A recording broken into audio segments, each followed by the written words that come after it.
আচ্ছা, তো বর্ষা বর্ণনম মহর্ষি বাল্মীকির লেখা। মহর্ষি বাল্মীকিকে আদিকবি বলা হয়। তো আদিকবি রচিত কাব্য আদিকাব্য। রামায়ণকে আদিকাব্য বলা হয়েছে। রামায়ণকে কি বলা হয়েছে? আদিকাব্য। এক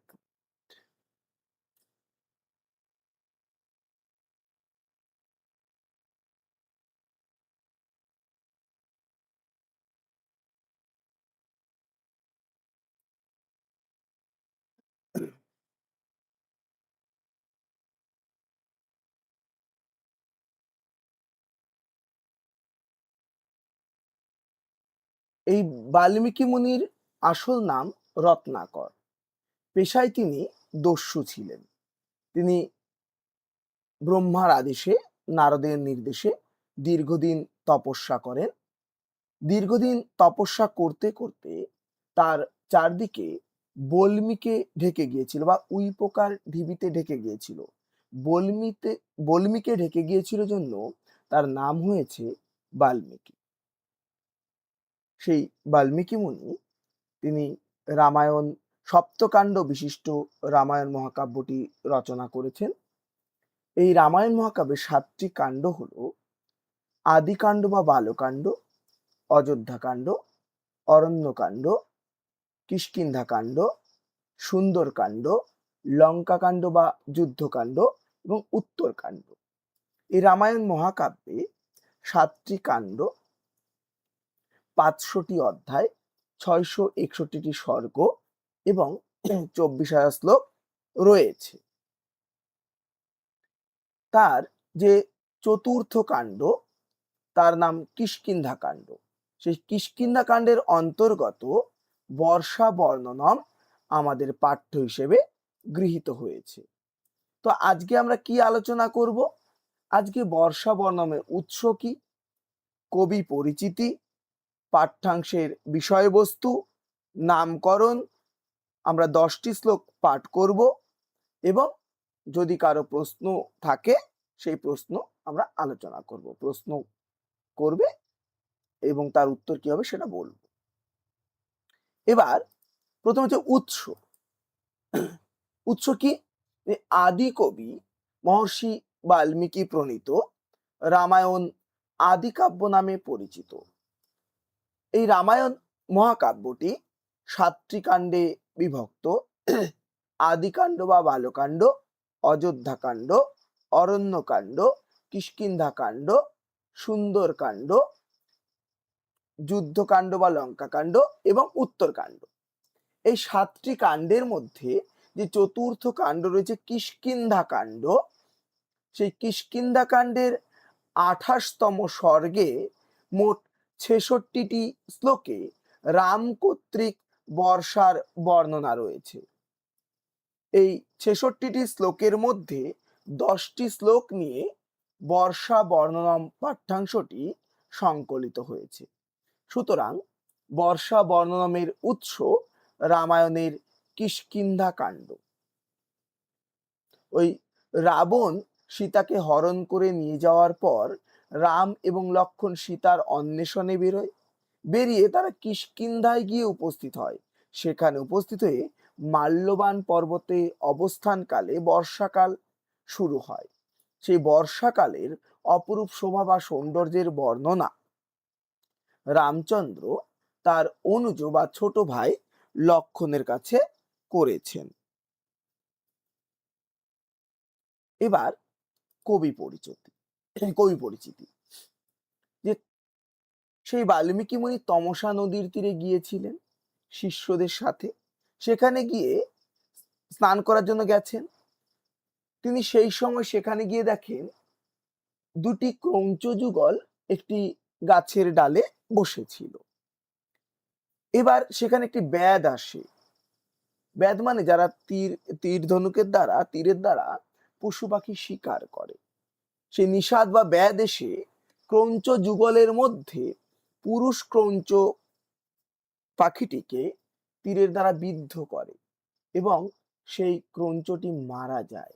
তো নারী ক্রঞ্চির যে করুণ কান্না ঋষিকবি বাল্মীকির হৃদয় বিদীর্ণ করে দিয়েছিল। তখন তার মুখ থেকে প্রথম ছন্দবদ্ধ শ্লোক নির্গত হয়েছিল, মা নিষাদ প্রতিষ্ঠাং তমগমঃ শাশ্বতিঃ সমাহা ইয়ৎক্রঞ্চ মিথুনাদেকম অবধিহি কামমোহিতম। অর্থাৎ সেই যে নিষাদ বা ব্যাধটি যে ক্রঞ্চ যুগলের মধ্যে একটিকে হত্যা করেছে, সে জীবনে কোনোদিন প্রতিষ্ঠা লাভ করতে পারবে না। শোক থেকেই শ্লোকের সৃষ্টি। তো মারা গিয়েছে, সেই করুণ কান্না, হ্যাঁ, সেই কান্না শুনে ঋষি কবির মুখ থেকে এই ছন্দবদ্ধ শ্লোকটি নির্গত হয়েছিল। এটিকে আদি শ্লোক বলা হয়, অনুষ্টুপ ছন্দে রচিত। এবার তিনি এটি বলার পর হঠাৎ তিনি ভাবলেন, তিনি কি বলে ফেললেন। শিষ্যকে ডেকে বললেন, পাদবদ্ধ অক্ষর সমস্তন্ত্রিলয় সমন্বিতঃ সকার্তস্য প্রবৃত্তমে শ্লোক ভবতু না অন্যথা, না অন্যথা আছে, সন্ধিযুক্ত আছে। তিনি যেটা বলেছেন তার তো অন্যথা হবে না। তখন সেখানে প্রজাপতি ব্রহ্মা এসে উপস্থিত হলেন। বাল্মীকি তারই আদেশে এবং নারদের উপদেশে, নারদের বলা রামকথা অবলম্বন করে অনুষ্টুপ ছন্দে 7টি কাণ্ডে 500টি অধ্যায় 661টি সর্গ এবং 24,000 শ্লোকে করুণ রসাশ্রিত সেই রামায়ণ মহাকাব্যটি রচনা করে। এবং এই রামায়ণ মহাকাব্য প্রসঙ্গে ব্রহ্মার আশীর্বাদ বাণী হলো, ইয়াবৎ স্থাস্যন্তি গিরাহ সরিতাশ্চ মহিতলে তাবৎ রামায়ণী কথা লোকেষু প্রচলিষ্যতি। যতদিন এই ধরাতলে পর্বতরাজি, নদী নালা এইসব কিছু থাকবে, ততদিন লোকের মুখে রামায়ণ কথা প্রচারিত হবে। ক্লিয়ার? কারো কোনো প্রশ্ন রয়েছে এখানে?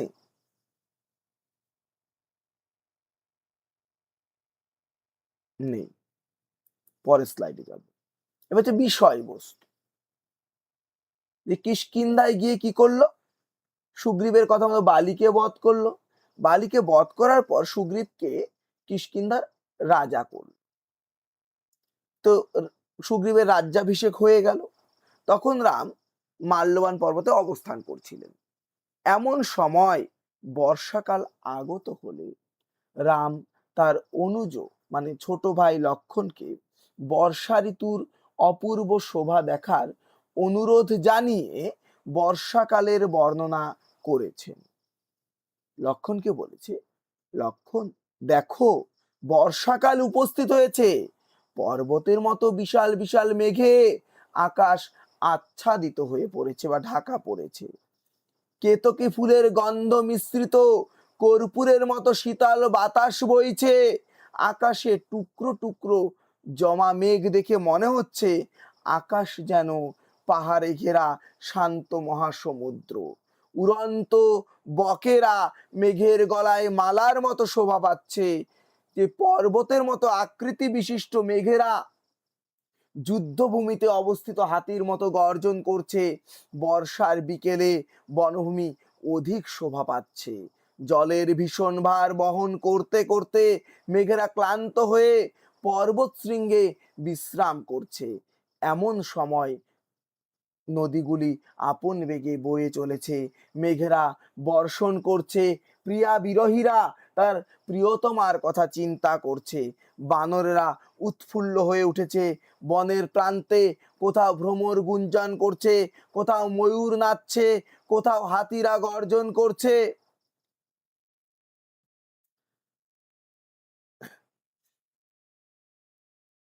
বর্ষার আগমনে ভ্রমরের গুঞ্জন, ব্যাঙের ডাক আর মেঘের গর্জন।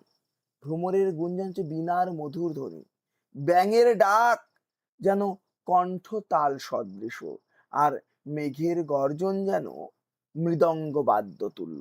এই সমস্ত কিছুকে মিলিয়ে বনের মধ্যে যেন একটি বিচিত্র সঙ্গীতের আসর বসেছে বা সৃষ্টি হয়েছে।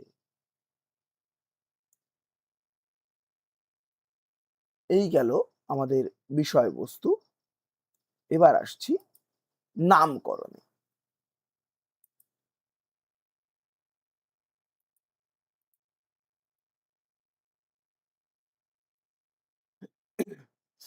নামকরণ, এবার নামই হচ্ছে কোনো কিছুর পরিচয়ের একমাত্র উপায়। সেটা যেমন ব্যক্তি বা বস্তুর ক্ষেত্রে প্রযোজ্য, তেমনি সাহিত্যের ক্ষেত্রেও নামকরণ অত্যন্ত গুরুত্বপূর্ণ ব্যাপার। সাহিত্যের ক্ষেত্রে নামকরণ করা হয় প্রধানত নায়ক বা নায়িকার নামানুসারে, বিষয়বস্তু বা ভাবার্থ অনুসারে, বা বিশেষ কোনো ঘটনাকে কেন্দ্র করে, যার দ্বারা সমগ্র কাহিনী রূপায়িত হয়। নামকরণের মাধ্যমে কিন্তু বিষয়বস্তুর অন্তর্নিহিত যে তথ্য সেটা প্রকাশ পায়। তাই নামকরণের প্রয়োজনীয়তা রয়েছে। সাহিত্যের ক্ষেত্রে নামকরণ অত্যন্ত গুরুত্বপূর্ণ ব্যাপার। এবার আমাদের যে পাঠ্যাংশ রয়েছে তার নামকরণ করা হয়েছে বর্ষা বর্ণনম। এই নামকরণটা সঠিক হয়েছে কিনা আমাদের দেখতে হবে। এই বর্ষা বর্ণনম যে নাম, এর অর্থ কি? বর্ষার বর্ণনা। এবার আমাদের যে পাঠ্যাংশ রয়েছে এটা পাঠ করলে আমরা দেখি সেই বর্ষা ঋতুরই অপরূপ শোভা বা সৌন্দর্যেরই বর্ণনা রয়েছে।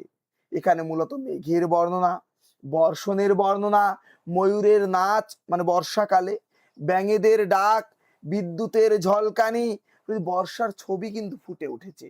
বক্তা রামচন্দ্র লক্ষণকে সময়াদ্য জলাগমহ মানে এখন বর্ষণ আরম্ভের সময়, হ্যাঁ, তাই বর্ষাকালকে লক্ষ্য করেই কিন্তু বলেছেন। সুতরাং এই যে আমাদের বর্ষা বর্ণন যে পাঠ্যাংশের নামকরণ করা হয়েছে সেই নামকরণ কিন্তু সার্থক ও যথাযথ হয়েছে। কারো কি কোনো প্রশ্ন রয়েছে?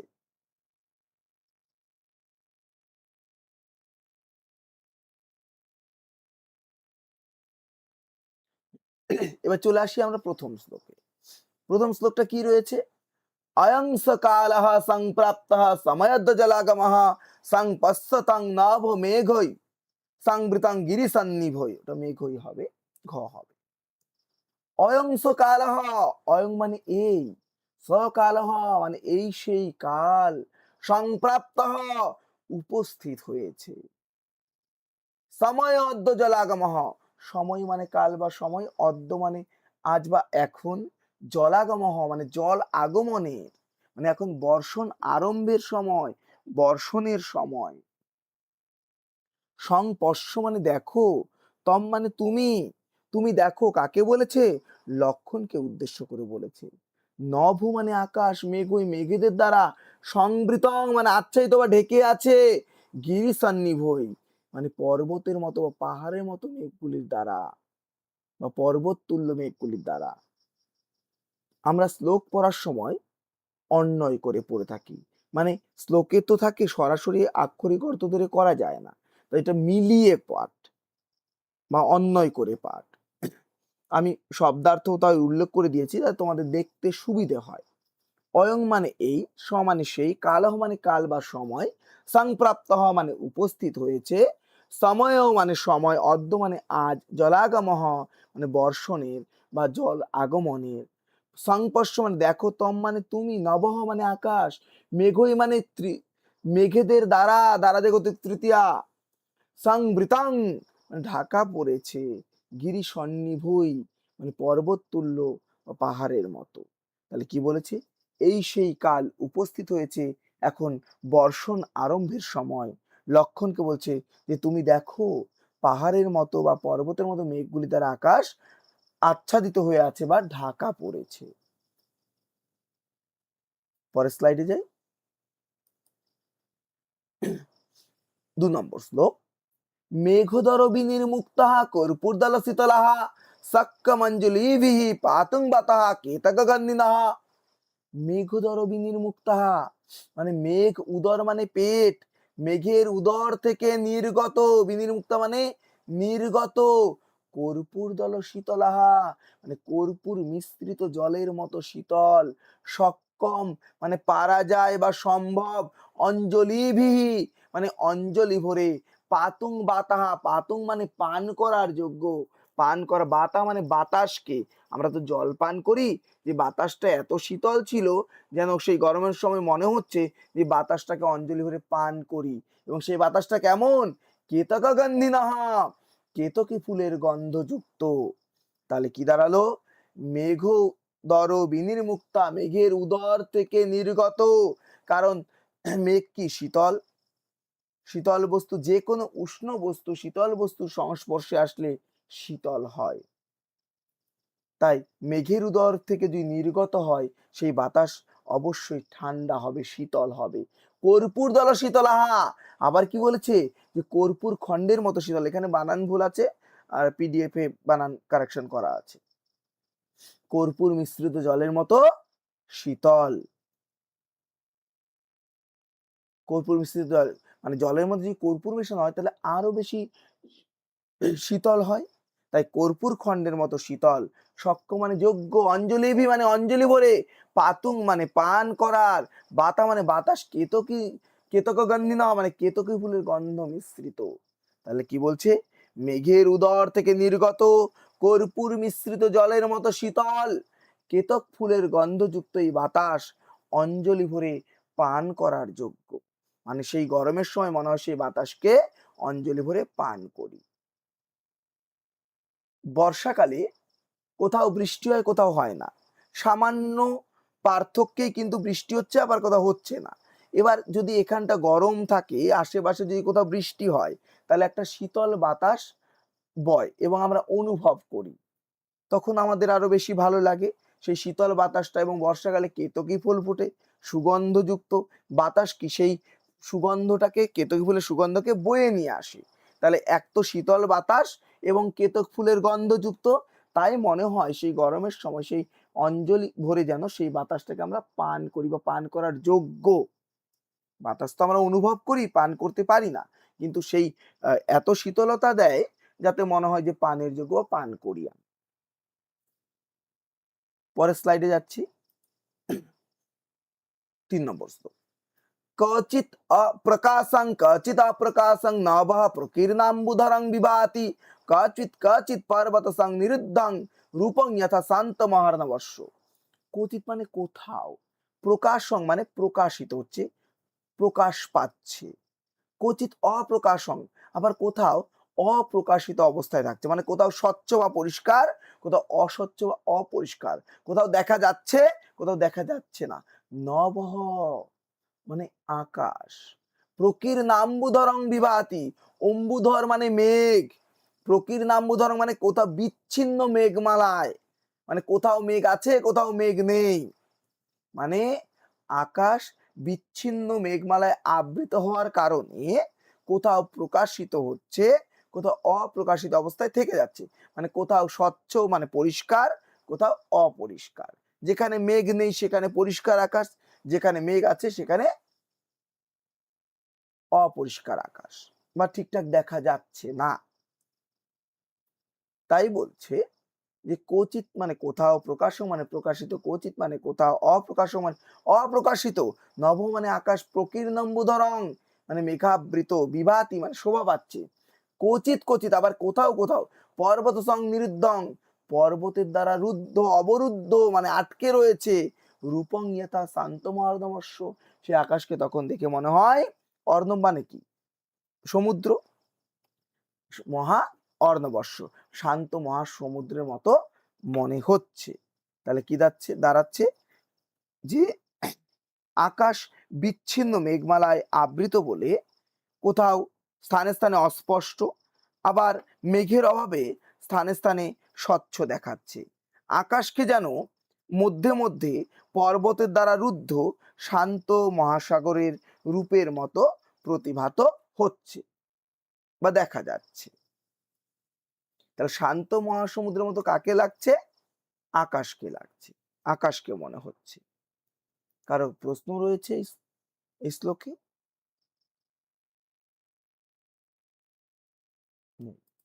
পরের স্লাইডে যাচ্ছি।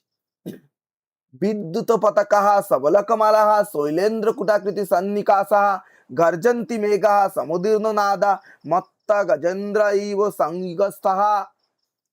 বলছি এই যে বর্ষাকাল, বর্ষাকালে কি বিদ্যুৎ চমকায়, মেঘেরা গর্জন করে। এটা যুদ্ধক্ষেত্রের সাথে তুলনা করা হয়েছে। যুদ্ধক্ষেত্রে কি মদমত্ত হাতিদেরকে নিয়ে যায়, বিশাল আকৃতি বিশিষ্ট হাতিরা কি করে গর্জন করে, তাই কি না? এবং হাতিদের কাছে পতাকা থাকে, কারণ যে মানে যুদ্ধ যখন হয় রাজার একটা সিম্বল থাকে, সেটা পতাকাটা থাকে। এবং সেই হাতিদের কি মালা পরানো থাকে, যুদ্ধে যখন যায় মালা পরিয়ে যায়। এখানে যুদ্ধে উন্মুখ মানে বর্ষাকালে মেঘকে বলেছে। মেঘের আকৃতি কি মদমত্ত হাতিদের মতো, এবং তাদের পতাকা কি বিদ্যুৎ হচ্ছে তার পতাকা। সবলক মালা মানে বর্ষাকালে বকেরা, সাদা বকেরা সারিবদ্ধভাবে আহ সেই মেঘ উড়ে বেড়ায়, আকাশে উড়ে বেড়ায়। তো সেই মেঘেদের মালা সদৃশ তারা।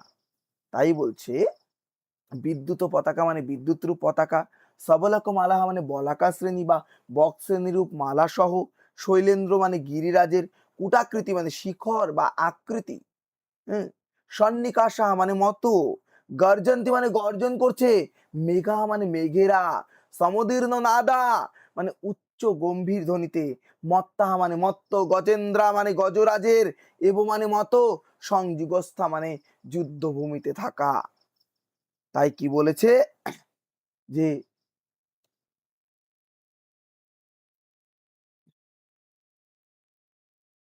বিদ্যুৎ রূপ পতাকা ধারণ করে বক শ্রেণীরূপ মালায় শোভিত হয়ে পর্বতের চূড়ার মতো বিশাল আকৃতি বিশিষ্ট বিপুল বা প্রচুর শব্দকারী মেঘ সমূহ যুদ্ধে উপস্থিত বা যুদ্ধস্থিত মত্ত হাতিদের মতো গর্জন করছে, মত্ত হাতিদের মতো গর্জন করছে। তাহলে বিদ্যুৎ হচ্ছে মেঘের পতাকা, বলাকা শ্রেণী হচ্ছে মালা, সেই পর্বতের ন্যায় আকৃতি বিশিষ্ট কাদের, সেই পর্বতের চূড়ার ন্যায় আকৃতি বিশিষ্ট হচ্ছে সেই মেঘেদের আকৃতি। সে যুদ্ধভূমিতে থাকা মদমত্ত যে হাতি রয়েছে, উন্মত্ত হাতিরা রয়েছে, গজরাজ রয়েছে, তাদের মতো উচ্চ স্বরে, তাদের মতো কি প্রচুর শব্দ করে তারা, তো বিপুল শব্দকারী সেই হাতিদের মতো উচ্চ স্বরে বা গম্ভীর ধ্বনিতে গর্জন করছে। কারা গর্জন করছে? মেঘেরা। আরেকবার বলে দিই, বিদ্যুৎ রূপ পতাকা ধারণ করে বক্সশ্রেণীরূপ মালায় শোভিত হয়ে পর্বতের চূড়ার মতো বিশাল আকৃতি বিশিষ্ট প্রচুর বা বিপুল শব্দকারী মেঘসমূহ যুদ্ধে উপস্থিত মদমত্ত হাতিদের মতো গর্জন করছে। এবার আসি 5 নম্বর শ্লোকে। বর্ষদকা পাইত শব্দলানি প্রবৃত্ত নিত্যোৎসব বর্হিনানি বনানি নিবৃষ্ট বলাহকানি পশ্চ অপরাহ্নেষু অধিকং বিভান্তি। অপরাহ্নেশ্ব আছে, আমি একটু সন্ধি বিচ্ছেদ করে বললাম, পশ্চ অপরাহ্নেষু অধিকং বিভান্তি। বর্ষদকা পাইত শব্দলানি, তো কি বলেছে? বর্ষা মানে বর্ষা, আর উদক মানে জলে, আপ্যায়িত মানে পরিপুষ্ট, শাব্দলানি মানে কি সবুজ তৃণভূমিগুলি, যেগুলো গ্রীষ্মকালে একদম মরে মরে ভাব গোল্ডেন কালারের হয়ে যায়, হ্যাঁ মৃতপ্রায়, সেগুলো বর্ষার জলে পুষ্ট হয়ে কি হয় সবুজ হয়। এবং লতা পাতা যেগুলো আছে তারা কিন্তু দ্রুত গতিতে বৃদ্ধি পায়, প্রবল অনেক তাড়াতাড়ি সেগুলো বৃদ্ধি পায় বর্ষাকালে, সেই বর্ষার জলে পুষ্ট হয়ে। তাই বলছি বর্ষার জলে পরিপুষ্ট সবুজ শব্দলানি সবুজ তৃণভূমিগুলি প্রবৃত্ত মানে শুরু করেছে এমন, হ্যাঁ সেই তৃণভূমিগুলি আবার কি বলেছে নিত্যোৎসব মানে নিত্যোৎসব, যে নাচ করছে কারা? বর্হিনানি মানে ময়ূরেরা, বর্হিনানি মানে ময়ূরেরা, বর্হিন মানে ময়ূর, নীলকণ্ঠ মানে ময়ূর, আরো সমার্থক শব্দ রয়েছে এখানে। তো বনানি মানে বনসমূহ, নিবৃষ্ট মানে নিঃশেষে বর্ষণ করেছে, বলাহকানি মানে মেঘেরা, পশ্চ মানে দেখো, অপরাহ্নেষু মানে বিকেল বেলায়, অধিকং মানে অধিক, বিভান্তি মানে শোভা পাচ্ছে, মানে সারাদিন বৃষ্টি হওয়ার পর মেঘেরা যে জল বয়ে নিয়ে গেছিল সেগুলো সব শেষ হয়ে গেছে, বৃষ্টি হয়ে ঝরে পড়েছে, তাই এখন আর বৃষ্টি হচ্ছে না। তো সেই বিকেল বেলা কি অধিক শোভা পায়। এই সময় কিন্তু এই বর্ষাকালে ময়ূরেরা পেখম তুলে নৃত্য করে। তো বলেছে লক্ষণকে বলেছে যে পশ্য মানে দেখো, কাকে দেখতে বলেছে? লক্ষণকে। উজ্জ আছে, যে লক্ষণ তুমি দেখো। কি দেখতে বলেছে? যে বর্ষার জলে তৃণগুলি বেড়ে ওঠায়, ময়ূরগুলি নৃত্যোৎসবে মেতে ওঠায় এবং মেঘগুলি প্রচুর বৃষ্টি বর্ষণ করার ফলে বনসমূহ বিকেল বেলায় অধিক শোভা পাচ্ছে। বিকেল বেলা অধিক শোভা পাচ্ছে। এই শ্লোকটাতে কারো কি কোনো প্রশ্ন রয়েছে? থাকলে মাইক অন করে বল।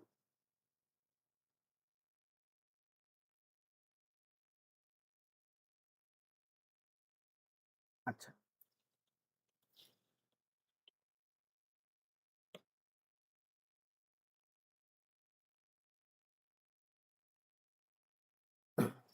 পরের স্লাইডে যাচ্ছি। সমুদ্বহন্তः সলিলাতিভারাং বলাকিন বারিধরা নদন্তः মহৎসু শৃঙ্গেষু মহিধরানাং বিশ্রম্য বিশ্রম পুনঃ প্রয়ান্তি।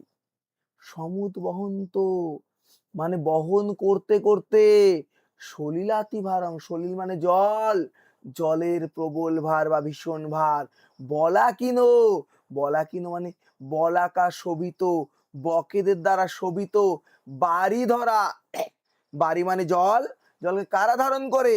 মেঘেরা।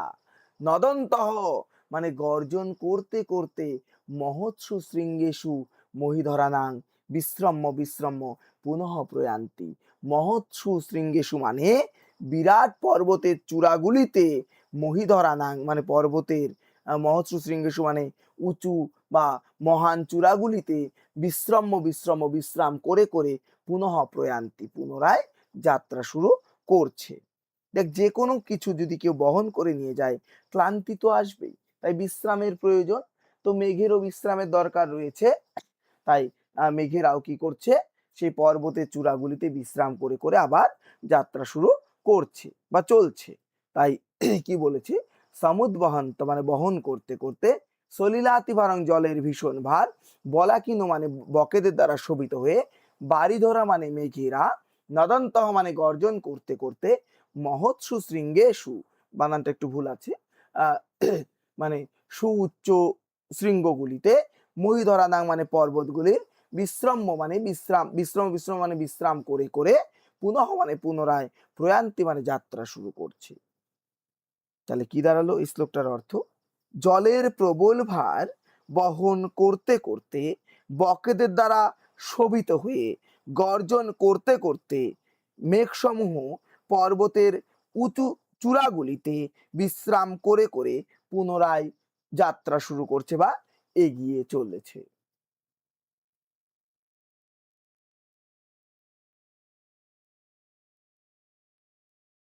কারো কোনো প্রশ্ন রয়েছে?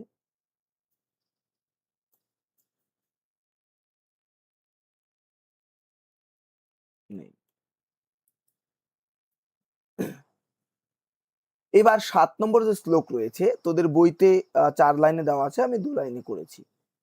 বহন্তি বর্ষন্তি নদন্তি ভান্তি ধায়ন্তি নিত্যান্তি সমাস্যসন্তি নদ্য ঘনামত্ত গজা বনান্তহা প্রিয়া বিহীনহা সিকিনহা প্লবঙ্গহা। এবার প্রথম লাইনের সাথে দ্বিতীয় লাইনের মিল রয়েছে। আর আমরা যদি ৪ লাইনের শ্লোক দেখি, ১-এর সাথে ৩, ২-এর সাথে ৪-এর মিল। বহন্তি, কে বয়ে চলেছে? নদ্য বহন্তি, নদীগুলি বয়ে চলেছে। বর্ষন্তি, কে বর্ষণ করছে? ঘনা বর্ষন্তি, মেঘেরা বর্ষণ করছে। নদন্তি মানে গর্জন করছে, কে গর্জন করছে? মত্ত গজা নদন্তি, মদমত্ত হাতিরা গর্জন করছে। ভান্তি মানে শোভা পাচ্ছে, কারা শোভা পাচ্ছে? বনান্তাহা, বনের অন্ত বা শেষ ভাগ শোভা পাচ্ছে। ধায়ন্তী মানে চিন্তা করছে, কারা চিন্তা করছে? প্রিয়াবিহীনাহা ধায়ন্তী, প্রিয়া বিরোহীরা তাদের প্রিয়তমার কথা চিন্তা করছে। নৃত্যন্তি, কারা নৃত্য করছে? শিখিনহ নৃত্যন্তি, ময়ূররা নৃত্য করছে। প্লবঙ্গা সমাশ্বসন্তি, যে সমাশ্বসন্তি মানে আশ্বস্ত হচ্ছে, কারা আশ্বস্ত হচ্ছে? ব্যাঙেরা। প্লবঙ্গ মানে যারা লাফিয়ে চলে, ব্যাঙেরা বা বানরেরা আমরা বলতে পারি, কিন্তু এখানে ব্যাঙ অর্থেই ব্যবহার করি। ব্যাঙেরা আশ্বস্ত হচ্ছে, কারণ এই বর্ষা হলে পরেই ব্যাঙেরা কি করবে, বংশ বিস্তার করবে, তাই না? তো তাহলে কি দাঁড়াচ্ছে, যে নদীগুলি বয়ে চলেছে, মেঘসমূহ বর্ষণ করছে, মত্ত হাতিরা গর্জন করছে, বনের প্রান্তভাগ শোভা পাচ্ছে, প্রিয়া বিরোহীরা তাদের প্রিয়তমার কথা চিন্তা করছে, ময়ূরা নৃত্য করছে, ব্যাঙেরা আশ্বস্ত হচ্ছে। খুব সহজ একটি শ্লোক এটি।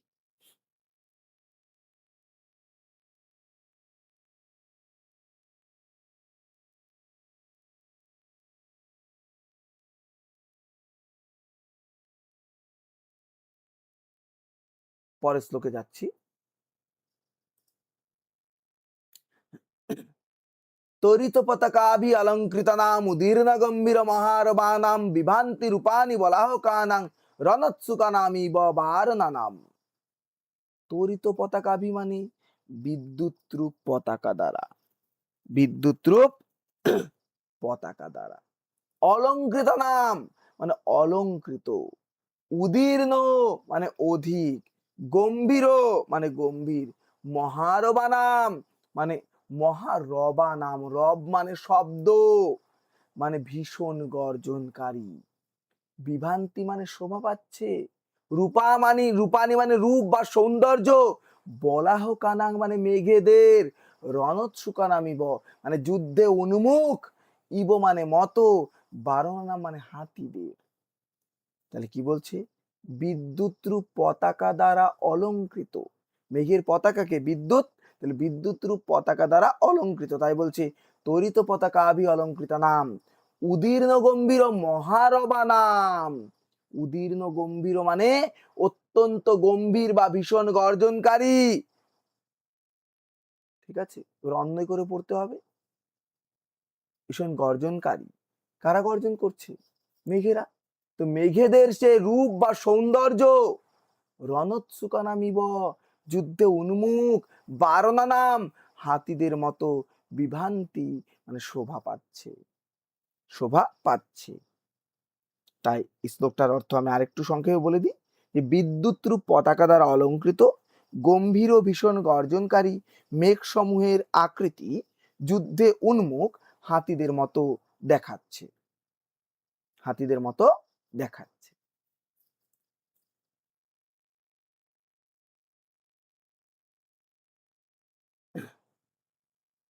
দেখে নে, কোনো অসুবিধা থাকলে বল।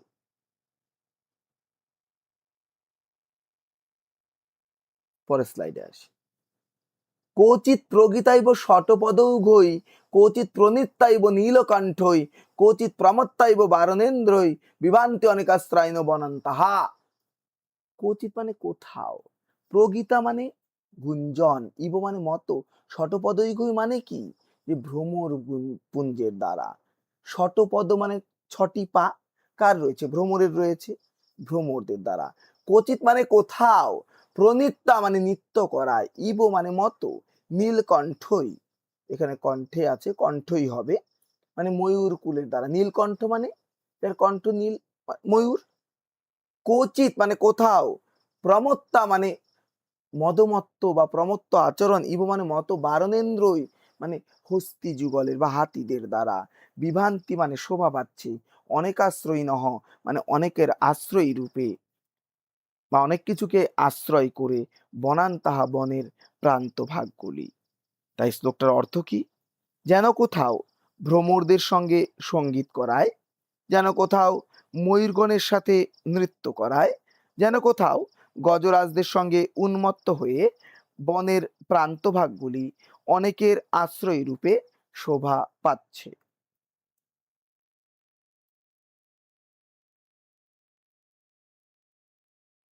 তাহলে কি দাঁড়ালো, কোথাও ভ্রমরেরা গুঞ্জন করছে, তাই কোথাও ভ্রমরদের সঙ্গে সঙ্গীত করায়, সেই গুঞ্জনটা যেন সঙ্গীত, কোথাও ময়ূরকুলের সঙ্গে বা ময়ূরদের সঙ্গে নৃত্য করায়, কোথাও গজরাজ মানে হাতি, সে হাতিদের সাথে উন্মত্ত হয়ে বনের প্রান্ত বা শেষ ভাগগুলি অনেকের আশ্রয় রূপে শোভা পাচ্ছে। পরের শ্লোকে আসি। শটপাদতন্ত্রী মধুরাবিধানাং প্লবঙ্গ মদিরিত কণ্ঠ তালম আবিষ্কৃতং মেঘ মৃদঙ্গ নাদয়ে বনেশু সঙ্গীতমিব প্রবৃত্তম। কি দাঁড়ালো?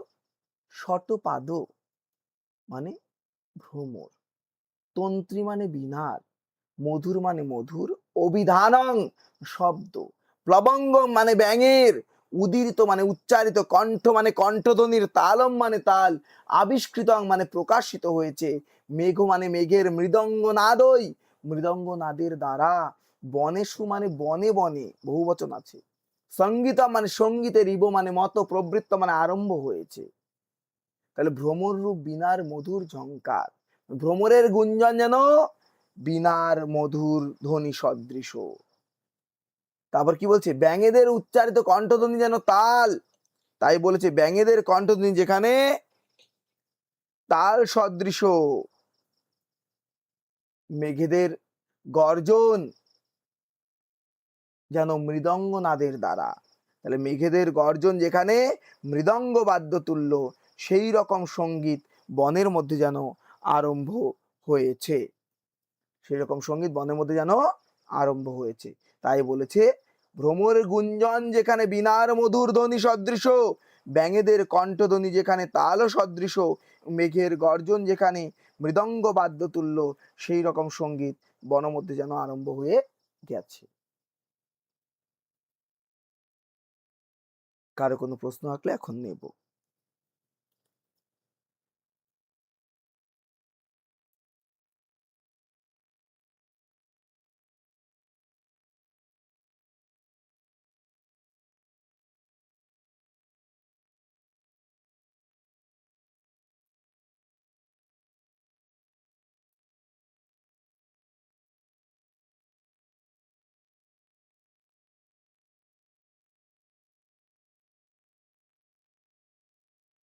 ঠিক আছে, তাহলে রেকর্ডিংটা অফ করি, আমি প্রশ্নটা নিচ্ছি তাহলে।